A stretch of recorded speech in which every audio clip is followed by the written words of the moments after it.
Yep. Hello. Hello. Hello. Oh my gosh. You've gone through so much effort already. I'm so happy to see you, bro. Hello. Oh, hey. Yeah, oh my gosh.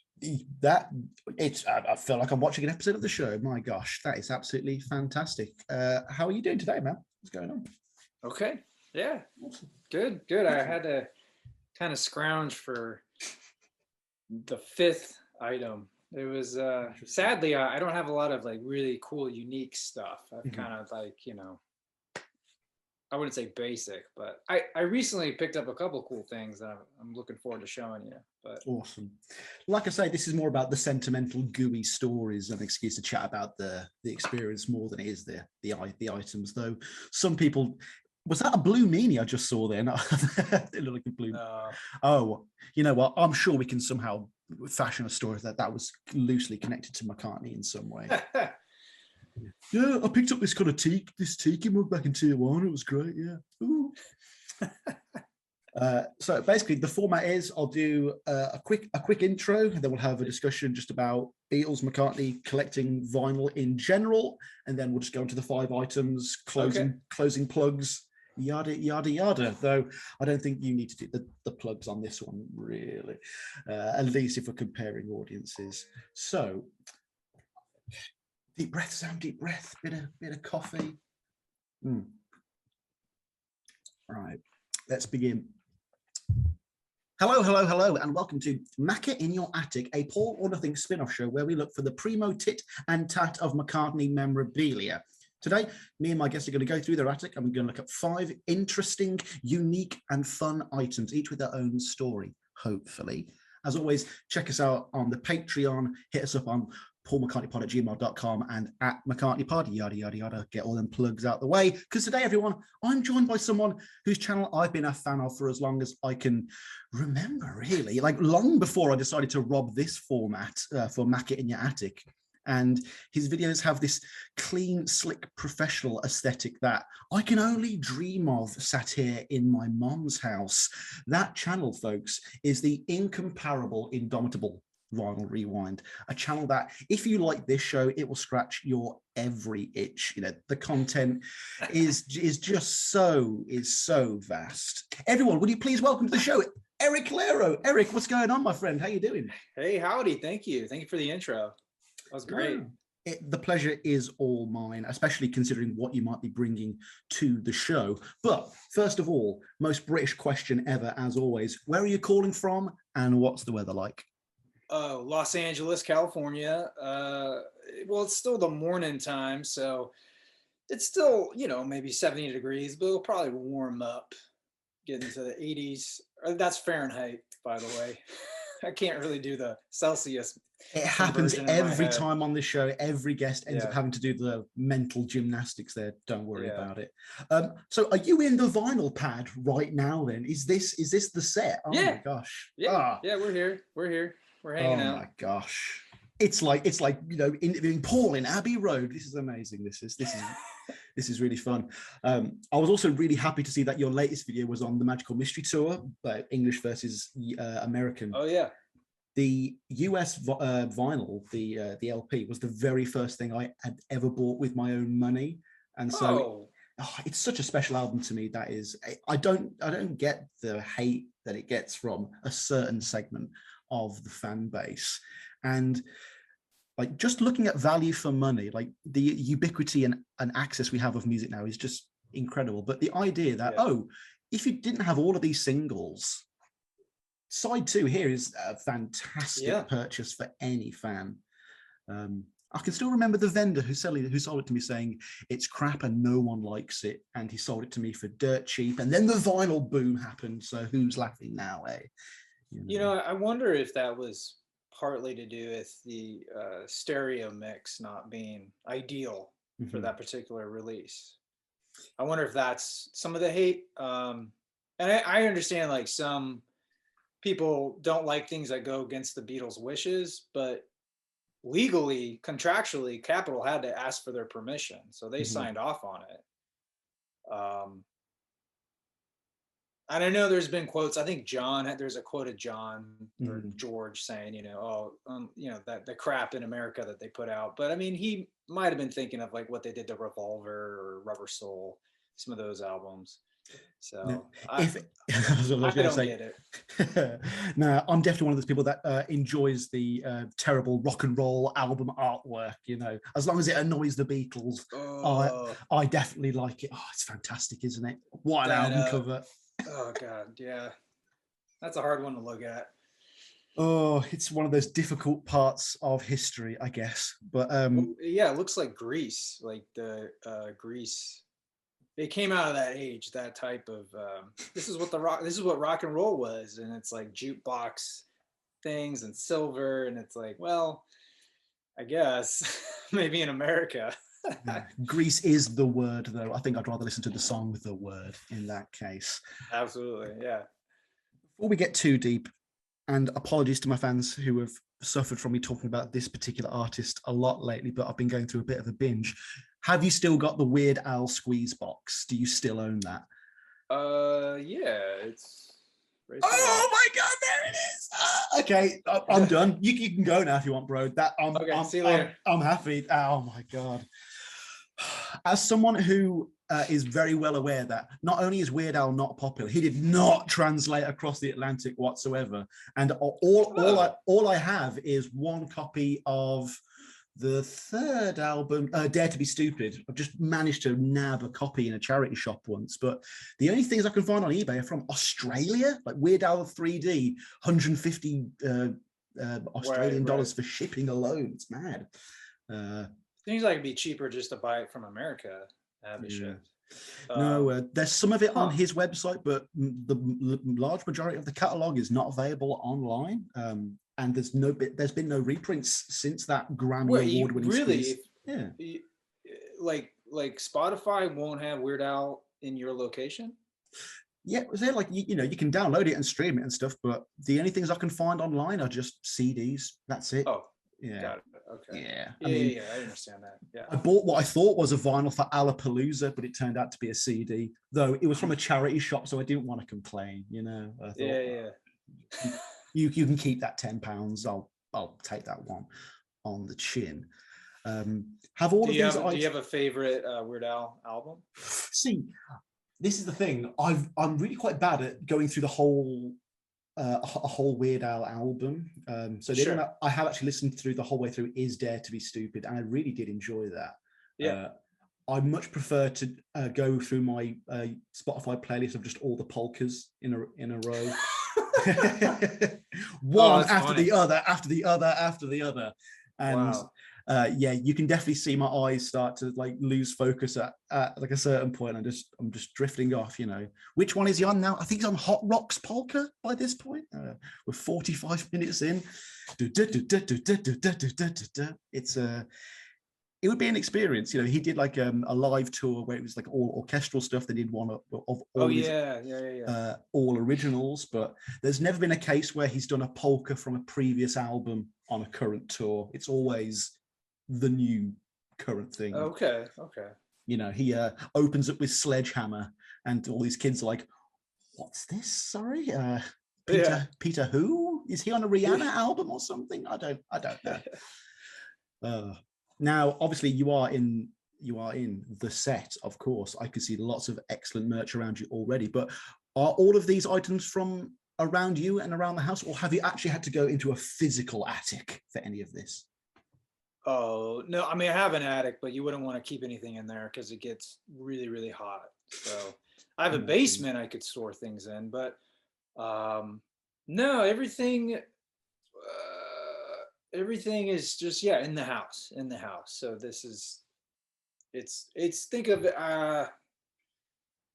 this is like the garage to my house, but it was converted years ago into like it's like Wayne's World basically. So Something I have to ask though, and this gives me anxiety whenever I see a lovely room like this. Do you have a fire extinguisher on site? Do you have something present? yeah, Oh, yeah, behind the bar area.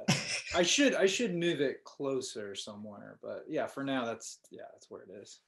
heaven forbid, knock on wood. Do you know what you'd grab in an emergency? The squeeze box, yeah? Uh, Probably. Yeah. I mean, I did do some upgrades to the electrical, so it's much better now. There Oh, was excellent. what's called knob and tube. I don't know if that's a term on your side of the pond, but Sounds quite rude, actually, on this side of the pond. Knob in tube. Hello, yeah, governor. yeah. But basically, yeah, it's old cloth wiring. In its day it was fine, but the problem is if you nudge it or Mhm. whatever, and it's not grounded, so it could start an electrical fire. But I got that eliminated. There's only one little piece that was left. So, Have you ever had to move, or like, have you ever lost stuff? Have you had to purge collections or anything like that? Or have you just been steadily growing? uh, a couple of times. When I started collecting, I was I was probably in high school, and I was gearing up to move down to LA, and so I ended up cutting my collection in half and then having to kind of store it at my parents' house for a while. Mhm. Um, and then I've been building it back since then. So that was 2008.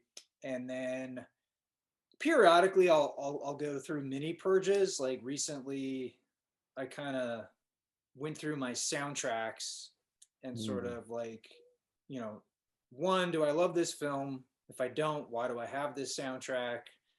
Okay, but I love the music. Okay, cool. But yeah, I got rid of a lot of soundtracks, and I got rid of a lot of like 80s music that wasn't, it's like I don't really need Loverboy in my life. I know everyone's working for the weekend, but how often do I need to listen to that album? Uh, So, I got rid of stuff like that, but I kept, the good stuff, at mhm. least to me, I consider good stuff like Steve Perry's solo album. You got to keep that. You got to keep David Johansen's. You got to keep Tim Curry's solo album.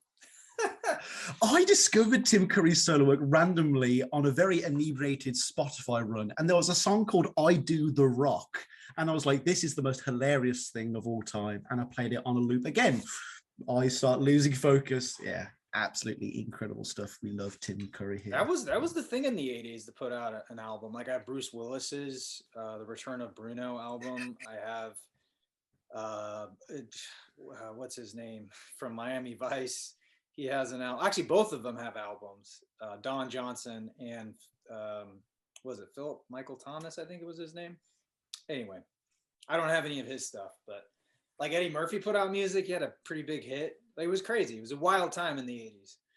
There's got to be somewhere out there where there is an audience for this format, but just for Jackie Chan merch. Because that guy's got like 20 like platinum albums over in China that have just had no translation over here at Yeah. all. The only thing I can think of is I'm sure he was on the soundtrack for Mulan, the Disney animated version, I think. Though, Oh, yeah, that was the one where Stevie Wonder was on it as well. That's the only reason I remember that. I never saw that. Oh, you're not missing out on much. You are really not. But yeah, so you said you started collecting in high school era then. Was that when you started getting into the Beatles? Um, yeah, I mean, I didn't actively seek out Beatles. It was Mm-hmm. just if I came across, I'd buy it up. Mm-hmm. And then also more so, my dad was buying up Beatles records at what we call garage sales. I think you call them boot sales. Yeah. Um, you know, and so when I got more into vinyl, I remember there was this box in the garage of records. Like I don't even know. Same. I'm assuming my dad bought them. I don't know if he bought them all at one place or what, but they were just there. And I was like, huh, I guess they're mine now. And there was a lot of Beatles in that, including some weird like Philippines reissues from the '80s. Like I think he Wow. must have got those on sale somewhere, and where I grew up. But yeah, and one of those records I'll bring up. But yeah, I think that's where it came from. I actually don't know where I got this particular Beatles album that I'll show you later, but I think it came from there. But yeah, I would just find stuff, and I would often go to charity shops like you were mentioning earlier, and I'd find like video games or clothes or whatever, and I naturally just end up looking through vinyl. And often what ends up at a charity shop is not like the best stuff. Like Led Zeppelin doesn't end up there. Occasionally see Doors, or sometimes you do see Beatles, but I haven't seen them in a long, long time. And then I would just buy yeah, just stuff with funny covers or stuff from the 80s, because that was really kind of easy to find then. I wish I had collected more during the time when it was cheaper, but Yeah. it is what it is. Yeah. When did the vinyl boom happen over in stateside then? Was it like it was about 5 years ago for us when it really kind of kicked back into gear? I mean, I specifically remember being aware of current bands putting out vinyl around 2008. Um, and granted, or that might have been 2009. And granted, I really was just trying to get my feet on the ground, so I wasn't thinking about buying a lot of new music. So my focus wasn't. I'm sure I would have realized that sooner. I just didn't. I just didn't have a lot of money to be spending on vinyl, and yeah, I remember that. But I think it was right around like 2006-7 is when it started to tick back up. And then I think, when was Record Store Day introduced? I mean, it was probably around 2010 or 11, I forget. I think that was really like the, not even mainstream, but that's to me sort of kickstarted the major labels going, oh, hey, we can make a lot of money again. Well, not a lot of money, because it will never be what it was at the peak, right? It just can't. It's 70s, regular people aren't buying music, they're streaming it, right? So, but yeah, I think that's kind of what, well, this is another avenue stream that we can exploit, put out box sets and whatever. So, because it's now more, I would say now it's probably in their eyes seen as like a merch rather than like it's more as a collectible, maybe is a terrible term to use, but I think that's how the majors see it. You know what I mean? They don't necessarily make a lot of money from physical sales compared to like licensing, maybe touring, getting a piece of the tour. Yeah, it just depends on the contract with the artists and how all that works, because they may get a cut of the merchandise manufacturing. I don't know. They definitely don't make as much money as they used to. No, that's true, and it's interesting to see what gets released on vinyl and what doesn't, because like you'll have like many contemporary artists. Like I'm trying to complete my Kanye West collection, and some of the middle albums just weren't issued. It's like, oh, thanks, I guess. It's like when you have a DVD collection, you have Simpsons seasons 1 through 9, all the boxes are the same shape and the same artwork, and then season 10, it's this big plastic Homer head for some reason. It's like, my perfect shelf is ruined. These are the things that get to me. And Kanye's also he's notorious for messing with things after the fact. So like there might be two versions of the same album. I'm not well versed on his music, but I know that happens also. And there's the channel Too Many Records. He collects a lot of Kanye. He's way more knowledgeable on which bootlegs are the best bootlegs to get to complete somewhat your collection on vinyl. Kanye bootlegs, what an interesting prospect. Oh, I'm salivating at the thought of that. I really do.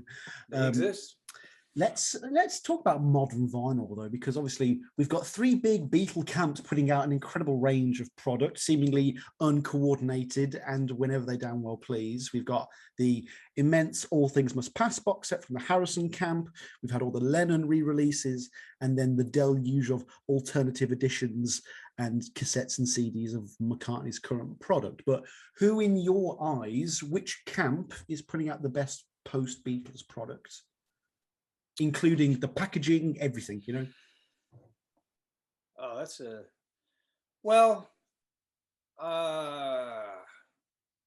put me on the spot here. Let's see. Hot takes. I'll put it maybe frame my experience. So the most recent McCartney special box set I was able to get hands-on experience was Flaming Pie reissue. Yeah. And then I'm just now going through the 8LP version of All Things Must Pass. And then the Plastic Ono band is the other one. So of those three, um, you know what? I gotta say, I off tangent, I appreciated the Who's Sell Out box set Mm. because it had both formats Mm. included. So it was, you got 5 CDs plus the stereo album on vinyl. You had to purchase the mono separately, which I mean, it's kind of annoying, but whatever. I think that was more to do with cost. So I mean, I like that format. The same thing with uh, the Smile Sessions box set, Beach Boys. I like that format where you have both the digital and the analog. Well, the Yeah. vinyl. I don't want to call it analog because anyway. So of those, let's. So I'm trying to. So the I guess my biggest pet peeve with the John Lennon Plastic Ono band was I think the price of the vinyl, a double LP was like almost $80 here. I don't know what it was for pounds, but it seemed like that. Okay, that's more than double what double LPs usually go for, and there really wasn't anything extra other than a photo booklet. And then you have the digital portion, which was a separate box set, which was cool. I did enjoy that. I liked the simplicity of Flaming Pie with it was a 3 LP version. I liked the how that was packaged. But with the George Harrison All Things Must Pass, I really like all the options they gave you. Oh, so I mean, who I don't know who in their mind really wants a crate with the gnomes, but go for it. I think that was a a little expensive. Who knows if that'll raise in value? But the 8 LP is very impressive. I think in order to buy that, you really got to be a super fan of that album. Because in this day and age, you can just stream it, right? You don't have to spend the $200+ for that. But the book is incredible. Um, it kind of breaks down every song, and then there's a little bit of what went into the 2020 mix. And then I thought what I also really liked about it is all the records come in polylined paper sleeves, as well as printed sleeves. Are The record isn't in the printed sleeve, but they recreate. Uh, Oh. let me just grab this real quick. So There it is. First item.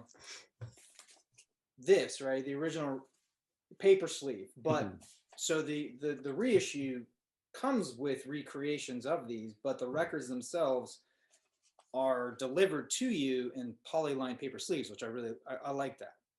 That's nice. I thought that's a nice attention to detail. So I mean, the Lennon and Harrison estates, they seem to go for more of the similar strategy of high price, less stuff, and McCartney seems to be doing more stuff, lower price, and trying to meet in the middle. There's also different motivations because McCartney wants to get to number one as well. Right. Yeah, I feel like, yeah, I would agree with that. The Lennon one, yeah, was just sort of strange, and I didn't really do an A/B comparison on the mix itself, but I feel like they had just come out with a mix like not that long ago. I don't remember. Like 4 years prior or something like that. Yeah. It felt like, a year ago. But I think what it is their focus wasn't the vinyl. I think the focus was the Atmos mix. I think that was really where they put their 2020 efforts into that surround mix. And at this point, I don't have a sound system set up to take advantage of that. So it was really not all that useful for me. Yeah. It's interesting Yeah. you should bring up the surround sound mixes because something that I have a lot of anxiety over is the idea that, you know, back 5 years ago when I started my podcast, I was always like saying, this is too expensive, that's too expensive, because I was at university and I was poor and I couldn't afford anything. And now I've got a Patreon support network that I'm very grateful for. And now I have the Awesome. freedom to kind of buy stuff frivolously, I guess. And Within a budget. yeah, within a budget. And I guess the only elitism I see now is less about can I afford the vinyl or the CD or the special edition. The real elitism now is in the Abbey Road, you know, surround sound edition. You know, you not only do you need to buy this expensive vinyl set, you've also got to go down the road to the next shop. We can't even provide you with this setup. You can't buy the Apple 5.1 surround sound setup signed by McCartney. It's interesting that they would put out products like that, though it is kind of indicative of the fact that, like I said earlier, they are more collector's items, and with these increasing prices, they're kind of pushing to see just how much they can get away with, because we're not buying it for the music, we're buying it for nostalgia and purely for pleasure. Though I'm not going to decry anyone for spending £1,000 on a George Harrison album. Go for it. Yeah, I mean, if I had you know, FU money, I would buy it just to like see how it looks. But it ends up being, I have, and just for my own sanity, I don't like tchotchkes. I don't like things that just collect dust. Mm-hmm. They don't have a secondary function.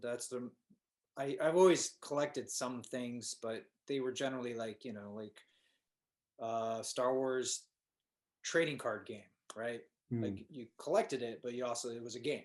Yeah.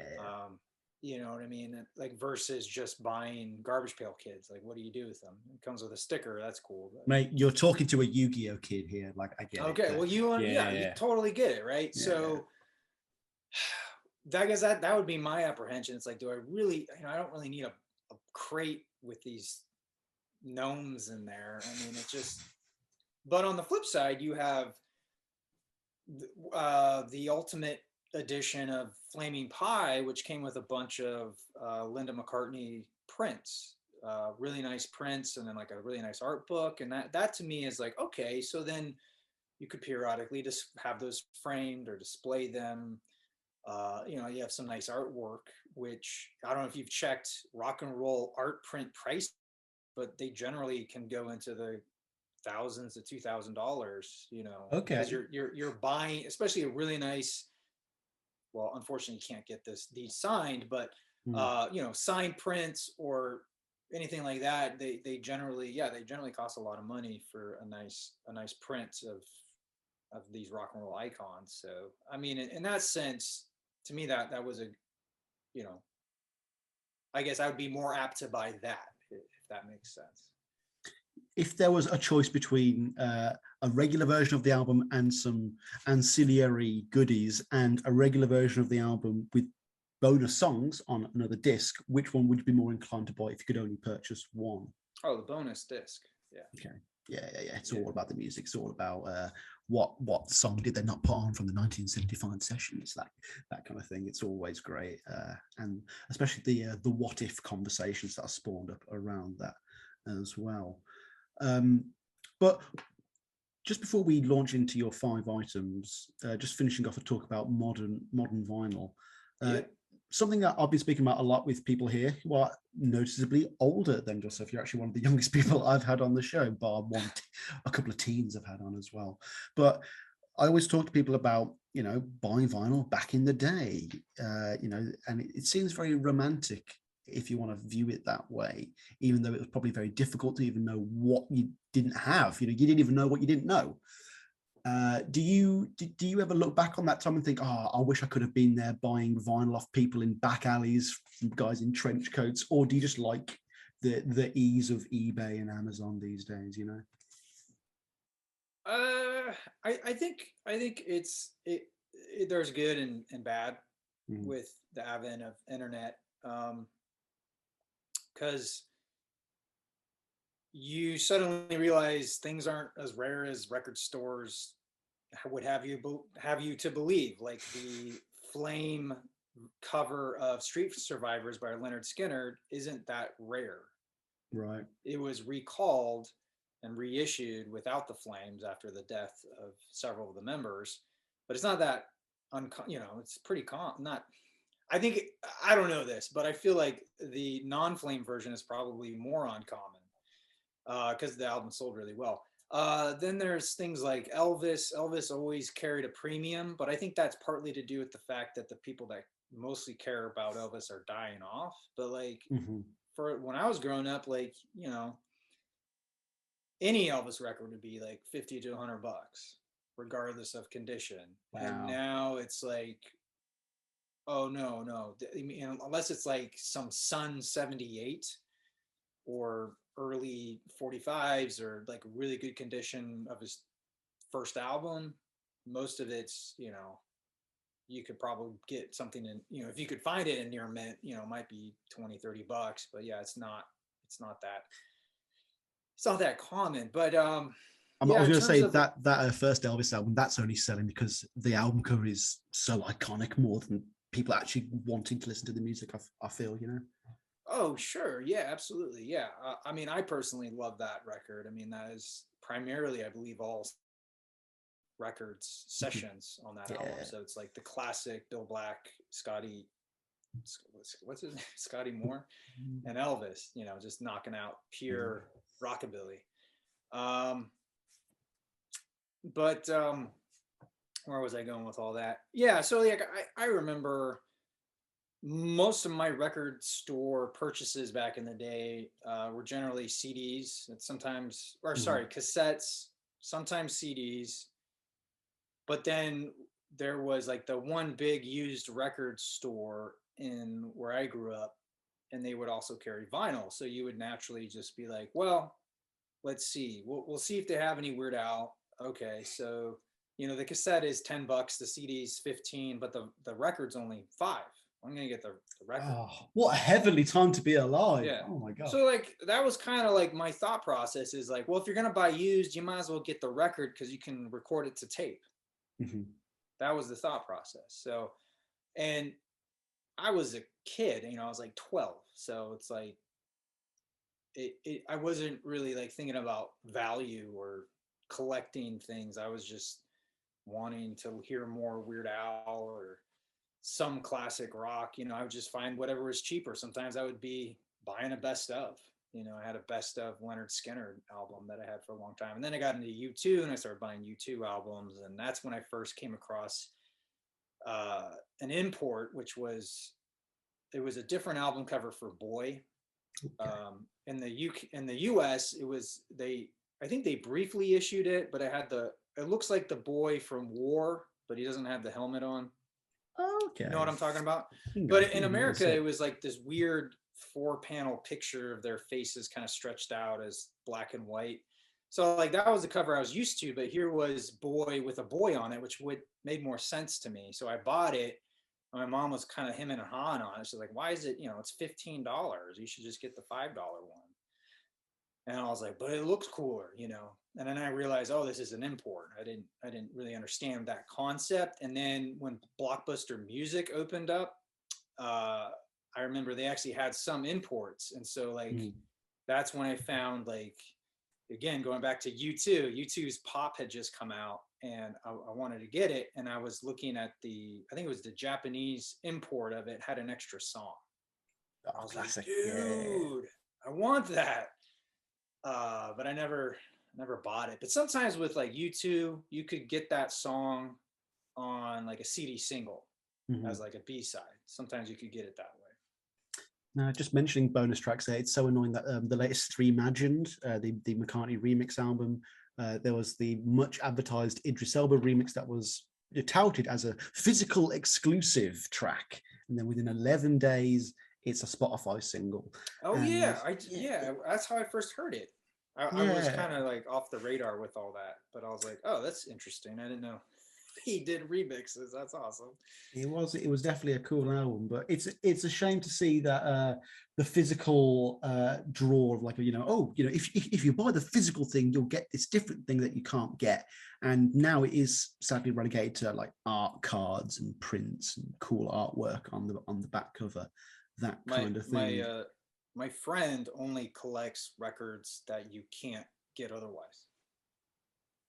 But he likes really terrible music, so like a lot of this stuff will never get released digitally. So He's just got loads of Tiny Tim vinyls just stacked up in the corner. he's got some like Muhammad Ali album that's supposed to be worth a lot of money, and then like I've gotten him like the Staying Alive soundtrack, I think, because he loves that film. But that's probably not the. Oh, I was gonna say not the Saturday Night Fever, the very the popular. sequel. Yeah. Oh my gosh. The very homoerotic movie. Yeah, we've all seen that one. A little too much of that. Definitely. Is there anything that you regret not picking up, or that's like evaded your grasp? Been snatched away from you? Yeah, I mean, I kind of regret not picking up the stereo box set that came out like 2012 of the Beatles.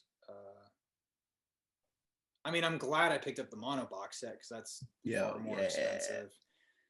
Mostly just because of that book, the book that came with the stereo box set. Just to see how it's different than the mono one, because the mono one is very specific to the mono recordings. Kind of regret not getting Let It Be MoFi, the original master recording. That's really hard to find right now. There's a couple on Discogs, but I'm not gonna risk. No offense, people live in Kazakhstan, but I'm not gonna go try to buy it from there and have it shipped. Like, I don't know.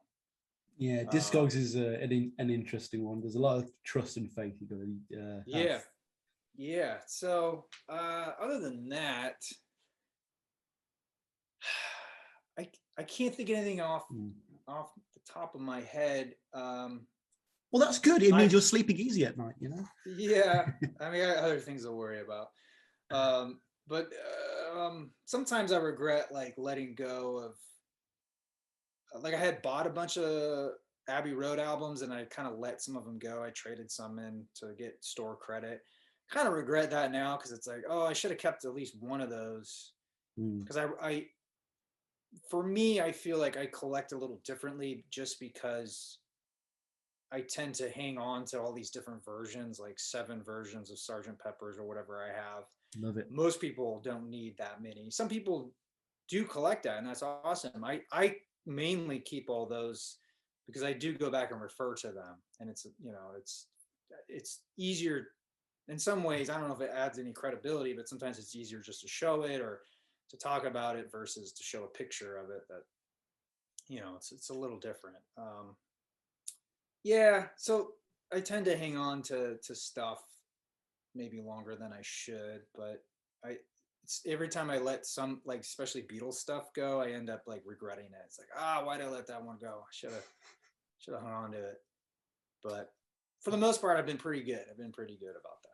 Oh no! If I lost my 4 copies of Chopper, I'd be very upset. So I totally get that. So speaking of Let It Be as well, obviously there's going to get your wallet ready.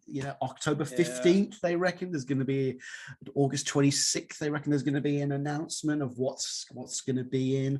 I'm hoping for at least 3 LPs, 2 CDs, maybe a miniature cast iron replica of Abbey Road Studios to put in your back garden. All the band playing the rooftop concert. It weighs 17 tons. It's made out of wrought iron. I'm guessing a lot of crap's going to be in this, right? There's going to be a lot of swag. I mean, I don't know. If you look at what they did for Abbey Road, I don't feel like there was a lot of swag other than a project turntable. And I don't even know if they did one for Abbey Road. Yeah, the actual Beatles stuff compared to solo Beatles stuff doesn't seem to have the postcard affinity, little and art cards, and it's a replica photograph or something like that. I guess they have to kind of keep a little more street cred with generic rock and roll fans or like the historian crowd. I guess it's got to be a little more legitimate and less superfluous in that sense, I guess, which is a shame, really. Like, I'd love a little, cast iron Blue Meanie with my Yellow Submarine reissue. That would have been nice, Absolutely, yeah. So I think you're pretty much on the money with all that, except for the replica rooftop concert. I would imagine once the film is released, there'll probably be a secondary own it physically on Blu-ray or something. If Disney allows them to. I know, because like, I mean, McCartney 321, this new series we had with him and Rick Rubin, no announcement for a physical format release, just like their Marvel stuff, just like their Star Wars stuff. There's no Mandalorian 1-2 DVD box set. So Yeah. I mean, the fact I that Let It Be yeah. is the Beatles, that's probably the only reason it's going to be fucking released, you know? I'm curious to hear what it sounds like, or what they ended up doing with that, because you have the Phil Spector Wall of Sound version, and then you have the McCartney led Let It Be Naked version. Mm-hmm. I'm just curious, are they gonna do a happy medium? Are they gonna lean one way or the other? Are they going to, or did they, just kind of do their own thing? I'm curious to hear what it's going to sound like. I'd love them to give an official nod to the Glyn Johns mix, because that's kind of Oh, been you're right. Yes. hush, push to the side a bit. And if we can get, Save the Last Dance for Me, Rocker, Teddy Boy, all these kind of lost tracks, that'd be fantastic. I want Carnival of what is it? Carnival of Souls. Carnival of Light. It's never Carnival coming Light. out. It's never coming out. Yeah. We'll get Paul's jail time diary before we get that. But anyway, let's move on to the meat of this episode. Let's take a little trip up into an attic and dust off some of the cobwebs, pull down the ladder, do that spooky horror thing where you take the torch and turn around like that, and then the monster's in your face there. But yeah, let's have a look at your first attic item, please. What have we got? Well, this isn't too crazy, but I just wanted to bring more attention to this. Oh, we haven't had this yet. Yeah. Beautiful. It's okay. I haven't seen a special edition up close. Ooh. So this is the extended edition. Oh, wow, that's massive. And it's not available digitally. You can't get an ebook of it, because sometimes I prefer that for research, just because you can say. But it does have a very extensive index. So this is one book, even though it's two. This is one book, and because if you look at book 2, it actually starts on page 829. So it continues from this book. Looks nice as well. Like, it's a nice printing, a nice set, a nice little box there. It's gorgeous. There's Mark in there. There he is. Oh, so wow. That is the main thesis behind the book, or the trilogy of books, is why. Why did this happen? Why did the Beatles happen? How did it happen? And I don't know if you've read anything else by Mark Lewinson, but for good reason, he is the authority when it comes to research. Like, people joke that he knows more about the Beatles than they do. But partly that's to do with the fact that, they didn't read every issue of, the Liverpool Beat magazine, right? They didn't. So he traveled to Liverpool and went through the physical archives to get a lot of that information in this book. And it really is like 6 biographies. So you have the 4 main Beatles plus George Martin plus Brian Epstein, all in this book. Plus you have many biographies on like Pete Best, Alan Klein, Stu, tragically Stu. Yeah, it goes into there's a whole chapter dedicated to just his funeral. I mean, it's a small chapter, but he goes into it that much detail because it had that much of an effect on the guys, because they had never known anybody who had died. Young people. And then he even goes, like, the first page, I think this is the right book.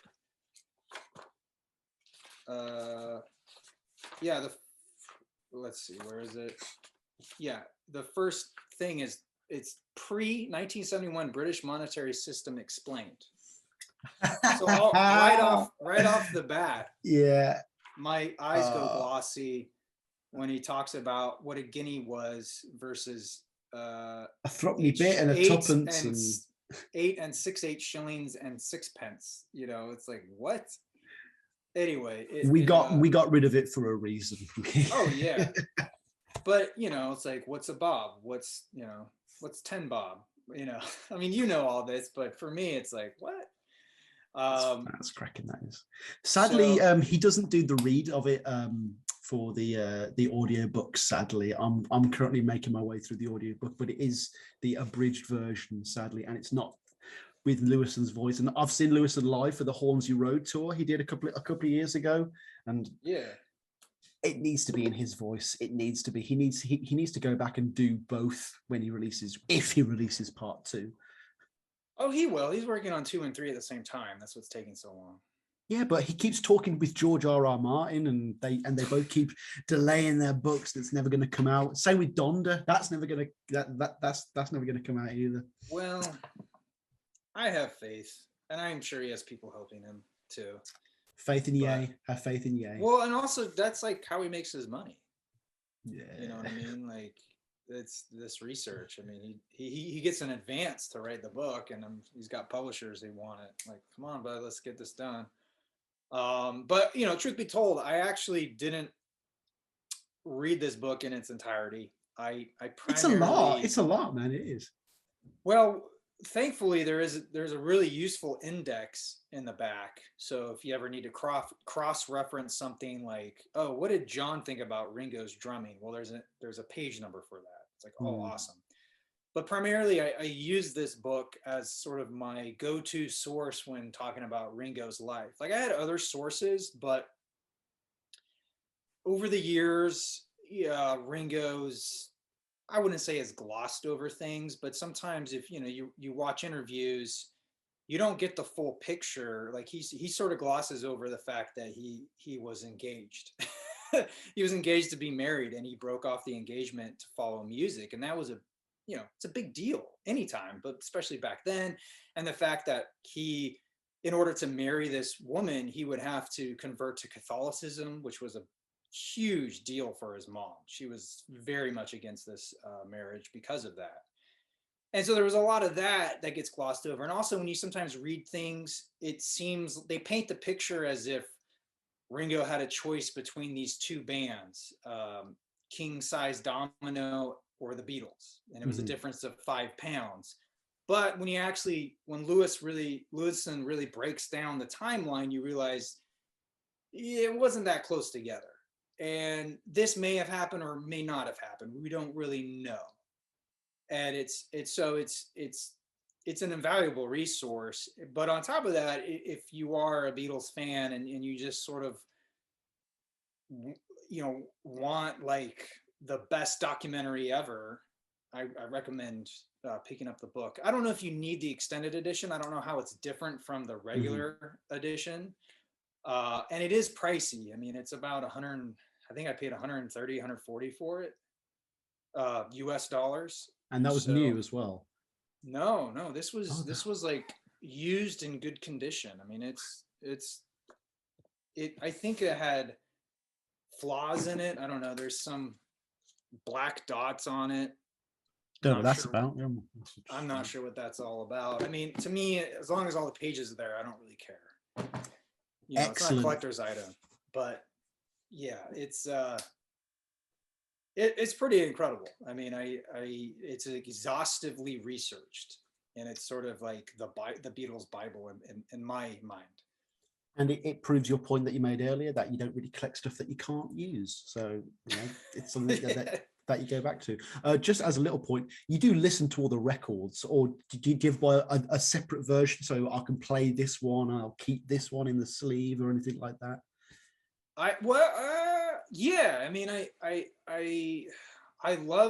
primarily love to listen to records in this room. I like the setup more in here. The other place I listen a lot is in my office. But say what you will, it's going into my computer and coming out the speakers. So there's some digital transference happening. which to me, it's just more convenient to have it right at my desk while I'm writing or working on something. But I would say it's 50-50. It's 50 digital versus vinyl.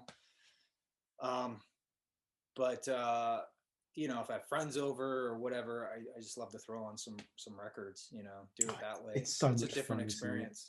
isn't it? So yeah, I definitely listen to it. I would say maybe there's some albums I don't play often, and that might be the mono pressings that I have, just because they're becoming harder. You know, they're harder to, well, they're more expensive now to get. That came in the box set, but those same pressings were also released individually. It's just they're, you know, I'd rather not do a lot of wear on those if I don't have to.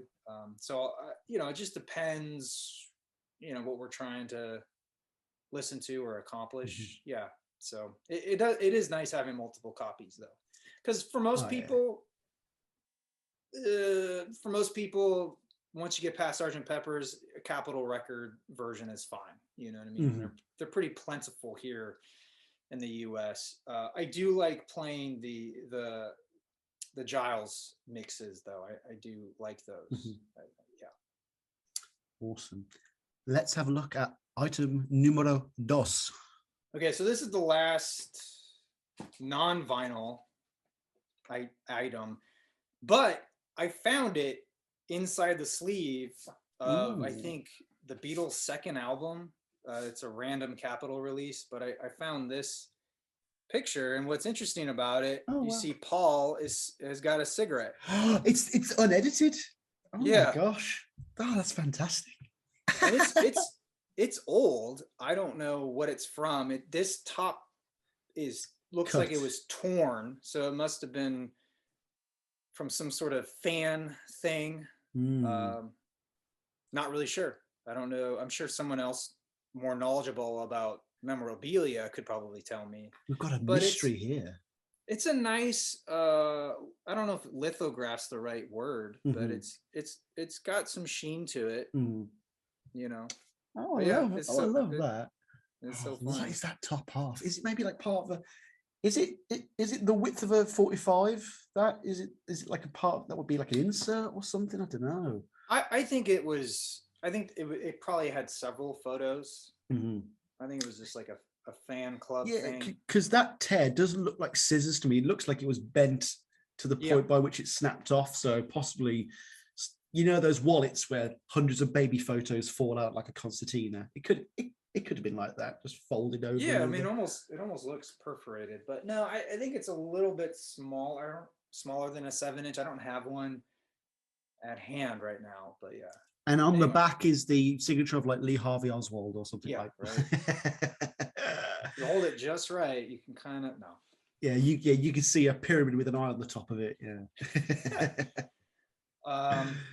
It's all fake news, folks. It's all fake news. Don't worry.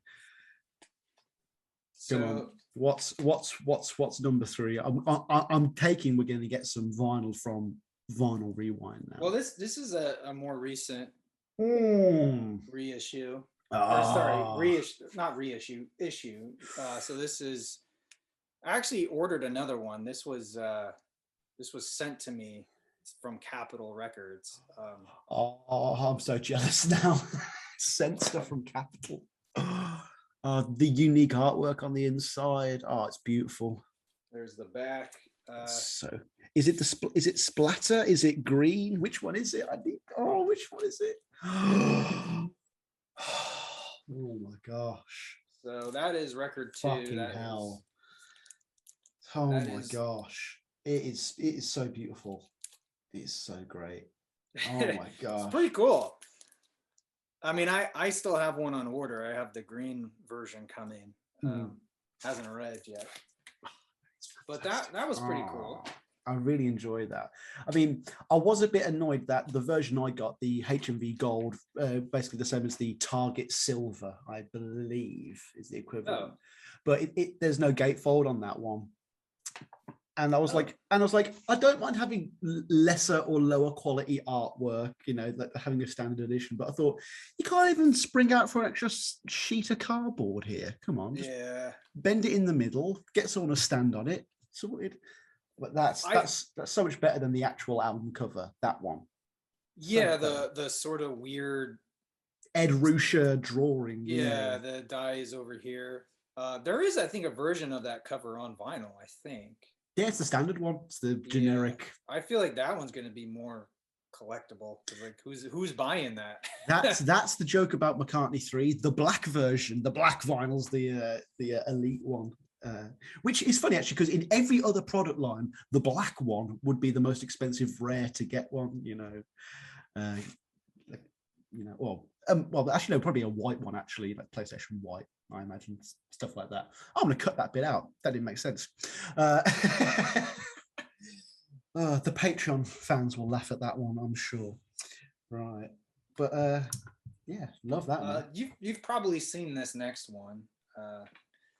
This is the butcher cover, first state mono. This one's not in great condition. It's but you can kind of see it's under there. It's there. And then there's Ringo's turtleneck right there, the V.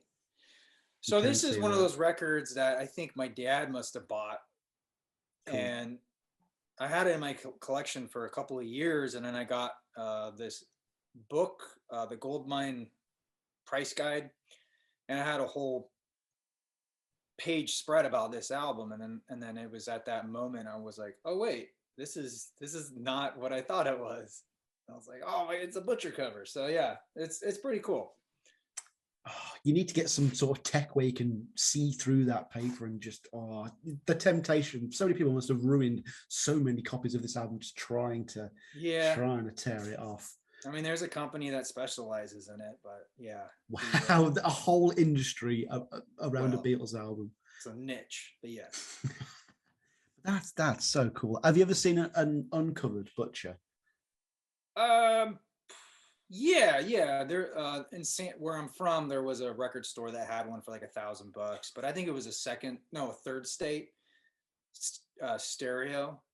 Because the stereo ones are more rare, but I've never seen like a first state. I've never seen, one the really primo ones. Mm-hmm. But fantastic! Yeah. An actual Butcher cover, man. Yeah, it's cool. I mean, they're not uncommon. You know what I mean? Like they're out there, but I guess they're uncommon. They're not rare, but uncommon is probably the better term. But there's still a kind of premium on them, though. Like, there's never been a point where it's been saturated. Like, people still no. If anything, the prices have gone up for like what's called the Livingston butchers. Those were the ones that the president of Capitol Records kept. Mm-hmm. Those are the ones that go for a couple $100,000. Yeah, okay. Because a lot of them have certificates. So not only most of these were sealed, several of them were stereo. So already sealed stereo, incredibly rare. And then I pretty much most of them have certificate of authenticity from his son, who says this was in the possession of my dad, the president of Capitol Records. So when you have those three things, they can go for hundreds of thousands of dollars. No, I don't think I've had anything on the show that's got a letter of authenticity, except for Dan Ely's bass guitar that Paul McCartney played on Junior's Farm. That was That's pretty cool. Paul McCartney played this guitar, and it's official. The history books say so, and it's at that point, something like that goes beyond value and becomes like invaluable, like Tutankhamun's mask or something like that, Right. I hate to bring things slowly towards the end, but we're going to have to see your final and fifth item of the day. So this is, oddly enough, this last record is probably worth more than that Butcher cover. I was going to mention that offhand literally 5 minutes ago. Oh my God. Jack White's probably touched that. Oh my gosh. But so this was also sent to me by Capitol Records. But here's the weird thing. Green with envy. Green with... I never knew that back. Oh my God. Jesus Christ. I'm not sure. Is that artist promo? I'm not sure what Oh. AP stands for, and I don't know how it affects, because people are buying these assuming there's only 333. But there's But probably clearly there are more than more. 333. So it does beg the question, like, I mean, it's hand numbered, I get that, but did they take an account for the number of AP versions? Oh my Do these God. count towards the 333? Are they in addition? It's interesting. I would never have bought this myself. I think it's really cool, but I'm not paying. Let's see the disc. Come on. It's going for crazy amounts of money, but I love the idea of it. So you have oh, that's so fucking cool. McCartney 1 and 2 ground up as the black on here. I think that's hilarious. I mean, it was definitely McCartney and Jack White's plan for this to become the most sought after thing on eBay, rather than just something that's bought by a few select prestige fans, I guess. My gosh, that package is incredible. Oh, that's so it's a lyric sheet. It makes you wonder, like, why is that not just the album cover, like the official album cover? That yellow back is fantastic. Oh, right. Sorry. Yes. Yeah, look at that. That color, that yellow is so eye-catching. Yeah. Versus. Oh, this is imagined. But yeah. It's cool. And then you have a poster. Oh, I didn't even get a poster. Oh, my heart is breaking. I think they. This is just the gatefolds. Oh, that's oh my gosh. That reminds me a lot of the McCartney 2 poster, the reverse side there. That's oh my God. Yeah. That's so cool. Like, so much of this show, just like I do try to be erudite and have, you know, clever phrases to describe things and use arty language, but it just always boils down to, oh my God, that's so cool. I feel like Chris Farley on SNL talking to Paul, just like, you know, do you remember that time when you did that? Yeah, it was really cool, bro. Yeah, that's, oh my gosh. So I'm just jealous now. I'm green with envy. It's funny because this only just came recently. Like when you asked me to do the interview, I didn't have this before then. So. Oh, really? So like that's a promo copy you've been sent post media hype. That wasn't sent to you with the whole like, well, you scratch our back, we'll scratch yours kind of thing. That was just a gift, I guess. That's even more frustrating. Oh my gosh. Yeah. I think maybe because this had just, I don't know. Yeah, it's so strange, and there's no note or anything. It was just sent to me. So I mean, I appreciate it 100%. No, yeah, it is kind of funny sometimes. Like that's not necessarily why I do what I do, but it does happen. Oh no, it's the only reason I do what I do. If you've got vinyl, as anyone from MPL or Capital listening to this right now, send me all the vinyl. I will review it for all 7 of my fans, and that will help your sales. You know, it really will. My gosh, dude. Eric, thank you so much for this. This has been such a good. This has been such a good episode. Yeah. I've really enjoyed this talk, man. I really have. And same here. 5 excellent items. None of them quite top a squeeze box, but I'm not going to get over that. Like when you pulled out the soundtrack for UHF, I was like, fucking hell, this guy's so lucky. Oh my gosh. You know, the mature thing to do is to be happy for someone else's success, but I'm not mature, so I'm not happy for your success. I'm incredibly jealous and bitter, and I'm just going to go and complain to my friends later after this call, after I cry into a beer. But oh my gosh, this has been absolutely excellent. Thank you so much for coming on. And if there's any other chat you want to have at any other point, you are more than welcome to come back on. Awesome. Maybe I'll try and squeeze you into the podcast one day. But folks, that has been my chat with Eric Callero of Vinyl Rewind. Somehow, what a booking! I know, right? But yeah, thank you so much for checking out Macca in Your Attic. Keep listening to the show. Keep listening to Paul play us out, Denny. No more autographs.